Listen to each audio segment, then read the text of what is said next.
Hi, it's Brian. Welcome to the awards contender, and it's time for me to continue my final Oscar prediction series. Today, we are talking film editing, sound, and visual effects, and I'm very excited to welcome back the great CODY DERICKS to talk about these three categories with me today. How are we doing, CODY? Doing well. Thanks for having me back again. Still kind of feeling the effects of the flu, so I apologize for how this sounds, but on the best sound discussion, I feel like it's only right that we have some sort of interesting sound happening, along with some construction happening outside. All sorts of fun stuff happening here in Chicago. All right, so we're starting today with Best Film Editing. The nominees are Anatomy of a Fall, The Holdovers, Killers of the Flower Moon, Oppenheimer, and Poor Things. CODY, what do we think of film editing this year? So, like most years, this is full of Best Picture nominees. That was true even before we expanded to the bigger roster of Best Picture nominees. There's always been a category that aligns very closely with the top prize. So much so that it's hard to win if you don't have a nomination in this category. That's changed recently with some winners like Birdman, Coda, obviously, as always. And we're talking strange new rules and stats. But again, for the most part, this is pretty much lined up with the top contenders for Best Picture. Yeah, they're not all films with a bunch of flashy editing. I mean, The Holdovers got in here. When you think about The Holdovers, and that's a movie I love, that's not necessarily a title I would go to film editing. Like, how do you think The Holdovers got in here? Right, the thing with The Holdovers is it's very much about the pacing, and I think that's true of a lot of the nominees here. I feel similarly about Killers of the Flower Moon, and to a lesser degree, Poor Things. Poor Things and The Holdovers also share very important comedic editing sensibilities, where it's about the punctuation of jokes and the energy around a scene that helps to add levity or underscore things characters are saying and give it more of a humorous lift. Obviously, there's moments that are not humorous in both those films. But, The Holdovers is a very, traditional nominee in this category. It wasn't even too surprising when it got nominated, even if it doesn't scream editing. Yeah, so that's a great nomination. Also, Anatomy of a Fall. That's probably one of my favorite Oscar nominations this year. Anatomy of a Fall getting into editing. I mean, the way that film is put together is really striking, and so I'm happy that's here as well. What do you think of that nomination? Yeah, that one is really supported by the screenplay, where, the screenplay is all about memory and recounting and perspective, and so the film is constantly cutting between different characters' perspectives of what happened or what they think happened or what could have happened. We get a lot of shifts in who's in charge of the film. It goes from Sandra Hüller's character to her son. And it's also, again, the pacing is just magnificent. It's a longer movie, but you don't really feel it. And then, CODY, we have Killers of the Flower Moon, Oppenheimer, and Poor Things. Can anything beat Oppenheimer in film editing, do you think? I don't think so. I mean, it has, like we say with a lot of things relating to Oppenheimer this season, it just seems tailor-made for this category to pick up a win. It's the Best Picture frontrunner. It relies heavily on different, again, structure changes. There's very distinct pre-bomb going off and post-bomb going off storylines happening, often overlapping. There's really flashy sequences like the Can You Hear the Music sequence. There's the Oppenheimer victory speech. There's the Trinity test. You can name off the top of your head 5 to 6 incredible scenes of editing. And that's not always the case with most films. Nolan films have won in this category before. Dunkirk won for Best Editing. The Dark Knight was nominated for it. Weirdly, Inception was not nominated, which is very surprising looking back. But yeah, I just think it's yet one of many, many categories that Oppenheimer has just had sewn up since July. Yeah, I just feel like it's the clear standout here. It's the movie everybody loves. And it just won Best Editing at BAFTA. We are now recording our final predictions for the Oscars post-BAFTA moving forward. And so we can look to that ceremony, like what won at BAFTA. Oppenheimer took film editing there. So, if Oppenheimer wasn't here, CODY, what would be in second? Do you think it's Killers of the Flower Moon? I do think it's Killers of the Flower Moon, if for no other reason than Thelma Schoonmaker is a legend. She's won 3 times in this category. She has 9 nominations. She's one of the most acclaimed and awarded editors in her entire field. She's a legend. You know, she worked on such acclaimed films as Raging Bull, which is a masterpiece of editing. She's been working with Scorsese for years. You know, the thing about Killers is it does get a lot of people saying it's too long, but I think if you like the film, the pacing... Oh, some people on this very YouTube channel, perhaps. Interesting. But I think if you like the film, I think part of what makes it such a masterpiece is the pacing, is how deliberate and long it is, and it takes its time. It's one of the more transportive films of the year, and it makes you feel like the characters must have felt, which is not only are these murders happening at a shocking rate, it's happening to the point where it's almost routine and expected. And I don't think you get that quality if the film is not as patient and, frankly, long as it is. But I also love Poor Things, and I think the editing of that film is also crucial. I think it's very well done. I'm happy it at least got nominated here. I don't think Poor Things can win. No, and, you know, I was a little surprised this got nominated. This was the only one I wasn't predicting to get a nomination.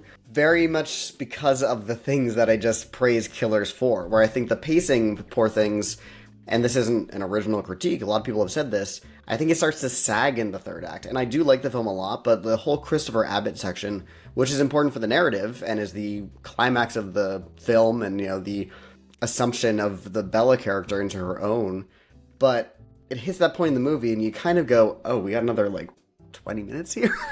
Okay. So, and which is fine. It is important, again, for the narrative, but I do think the pacing is not as palatable, perhaps, as some of the other films in this category, most of which are longer. So you think the pacing lags in Poor Things' third act, but not in Killers of the Flower Moon's third act? Correct. Your Honor. Yeah, oh, man, I do think Cody, Killers settles into... Sorry, I do think Killers settles into a rhythm that, like, I think you either are on its wavelength or not, and that becomes very apparent early on, whereas Poor Things, I feel like it's stretching a little bit. So what, you did not predict Poor Things. What film did you predict to get into film editing that didn't make it?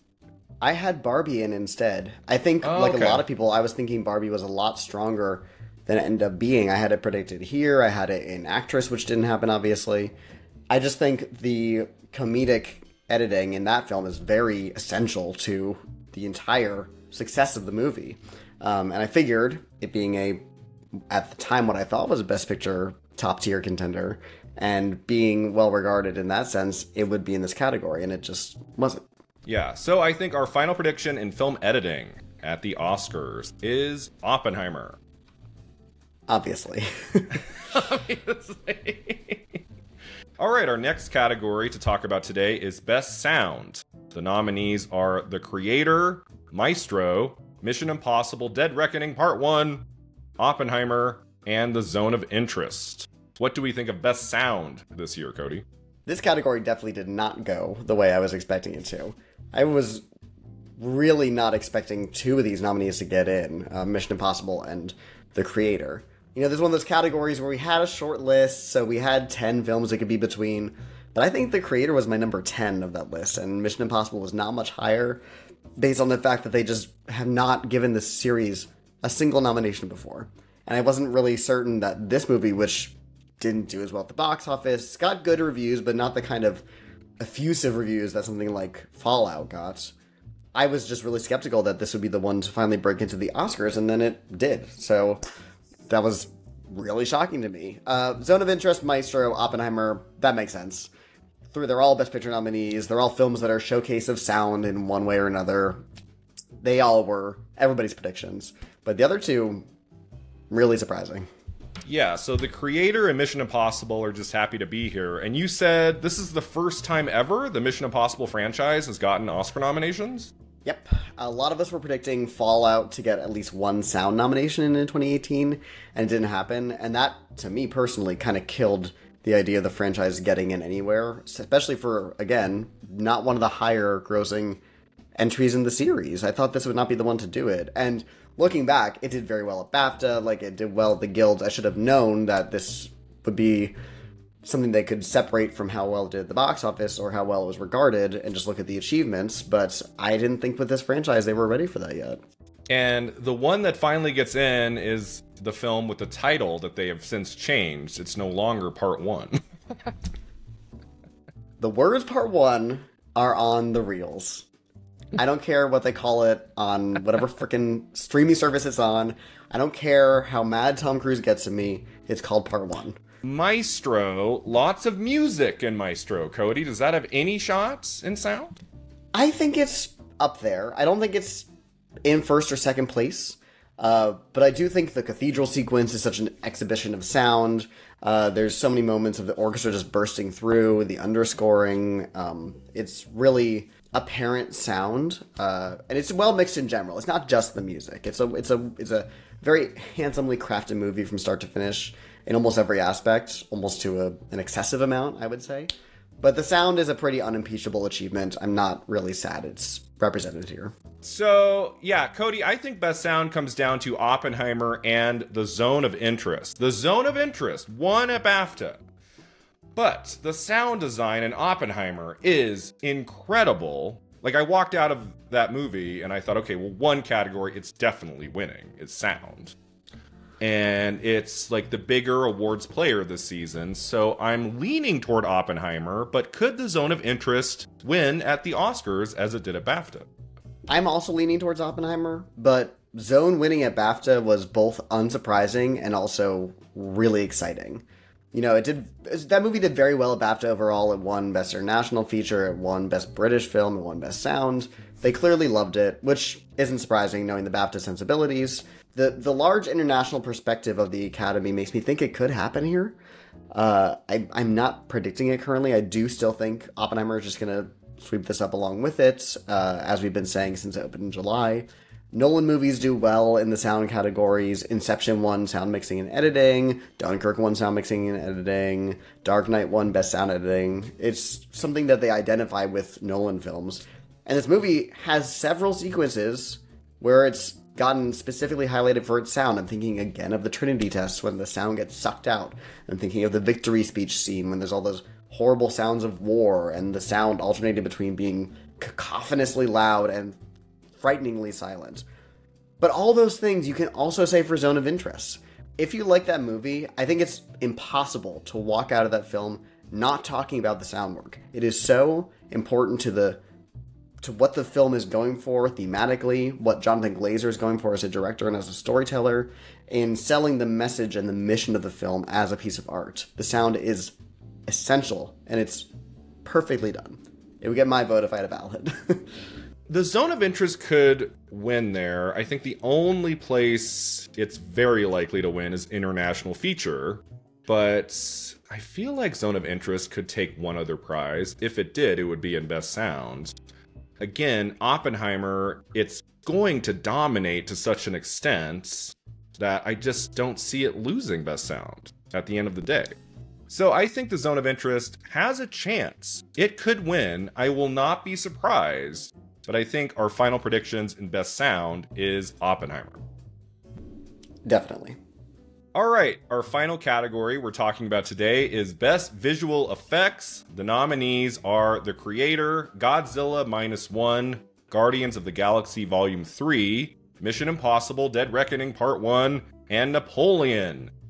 We can't predict Oppenheimer here, Cody. No. No, we can't.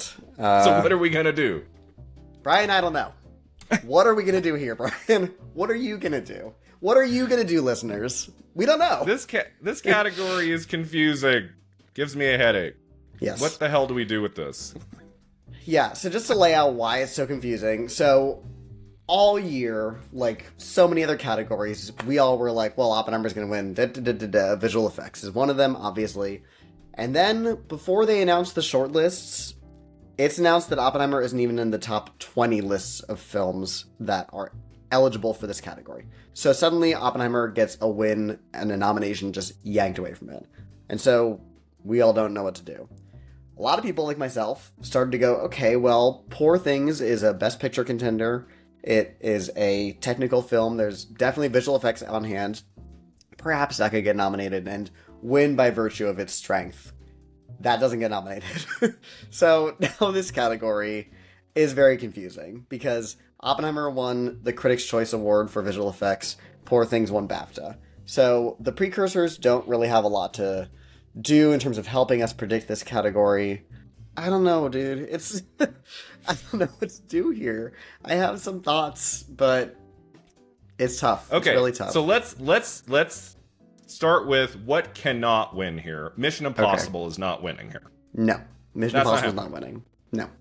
Guardians of the Galaxy Volume 3. Guardians of the Galaxy, that has been nominated in visual effects for each installment, right? Correct. Yes. Volume it's 1 one of the Volume 2? more it's one of the more consistent Marvel Oscar properties, this and Black Panther. I mean, I guess you could argue Guardians Volume 3 could win just to give that franchise something, but they're not going to vote that way, right? I just feel no energy towards rewarding not only that movie, but also Marvel now, when they're frankly in their, flop era. This is a bad year for Marvel. It's a bad year for Disney.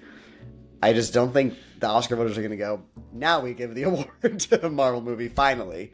Okay, so I think we can take those two out. So it's Creator, Godzilla -1, or Napoleon. Could Godzilla -1 do it? What do we think, Cody? I think it could. There's a few factors here that are very helpful to it. I think it is a word-of-mouth hit. It made a lot of money, and part of the story of why its achievement is so big is because the budget, compared to a lot of American productions, is relatively low for a film with a huge CGI factor. Also, the director is a nominee in this category, which is very cool. Takashi Yamazaki. He is a visual effects supervisor and directed the movie, so if the movie wins, the director will be getting an Oscar, which we love. I think the bigger hurdle for this film was getting nominated, which I was a little bit skeptical about. It kind of felt like, to me, kind of just Twitter wishful thinking when people were predicting it, but then it got in. So the fact that it got in tells me it has enough energy behind it that I think it could win. Yeah, I mean, I love that Ex Machina win for Best Visual Effects. That was a smaller film, and that won over Star Wars The Force Awakens and other big films that year. I remember being like, whoa, that's really cool. So they will go with a smaller budget film here and there. Yeah, and I just think the movie overall is loved enough. Nobody really dislikes Godzilla -1. So... Has a Godzilla movie ever won an Oscar? Probably not, right? A Godzilla movie's never gotten nominated for an Oscar. But we're seeing trends like that break all the time lately. The Academy is more international than ever. It's younger than ever. I think it skews more towards general populist films now in a way that it used to seem to purposefully avoid. So I don't think it being a Godzilla movie really matters as much here. It was a worrying factor for me with the nomination, but then it got the nomination. So Godzilla -1 has a chance here. I'm not predicting it, are you? I am. You are? But I'm scared. Okay. Yeah. Okay, so you are predicting Godzilla -1. What about Napoleon? I mean, it is in 2 other categories. It's kind of the prestige film in this category of visual effects. Could Napoleon take this just because more voters maybe are watching it and considering it for other categories? If I switch my prediction, which could happen, it will be for Napoleon. That is definitely my runner-up in this category. It is the film in this lineup that feels the most like a Best Picture nomination, and sometimes that's enough to get you the win. That's something like what happened with First Man when that won, which on paper has less obvious visual effects than something like Avengers Infinity War, which was also nominated in that category. It's the most Oscar-friendly film of the lineup, and Napoleon might be the same for a lot of Oscar voters. Now, granted, Napoleon isn't as well loved as some of the films in this that feel more like Best Picture nominees usually are, but it has the sheen of a film that would do well in this category. I don't think the visual effects are as obvious, though, as something like Godzilla -1, which doesn't necessarily mean it's at a disadvantage. I think the general affection or lack thereof for Napoleon is its biggest hindrance in this category. You know, it did get 2 other nominations, granted, which is more than any other nominee in this category this year. But they're nominations that, frankly, have nothing to do with the quality of the film overall. It's production design and costume design, which are very removable factors from the film as a success or lack thereof otherwise. So it could happen here. I've seen a lot of people who I trust and believe when it comes to predict Napoleon here, but something about that isn't just... I picture them opening the envelope and saying Godzilla -1. You know what I mean? Like, that just kind of feels like something that would happen in the current state of the Academy. Yeah, no, that makes sense, especially in a category this chaotic. I have been leaning toward the creator, Cody, based on the quality of the visual effects. Think what you want of that movie. I watched it a few weeks ago with my brother, and I liked it more than others did. I gave it 3.5 out of 5. Like, I really enjoyed it. I thought it was a good story and had great acting. But, like, all the way through that movie, the visual effects are extraordinary. It's very well done, and it has the Best Sound nomination, so it has one other nomination. That, to me, feels like an Oscar-winning movie for visual effects. So talk me down off this lip.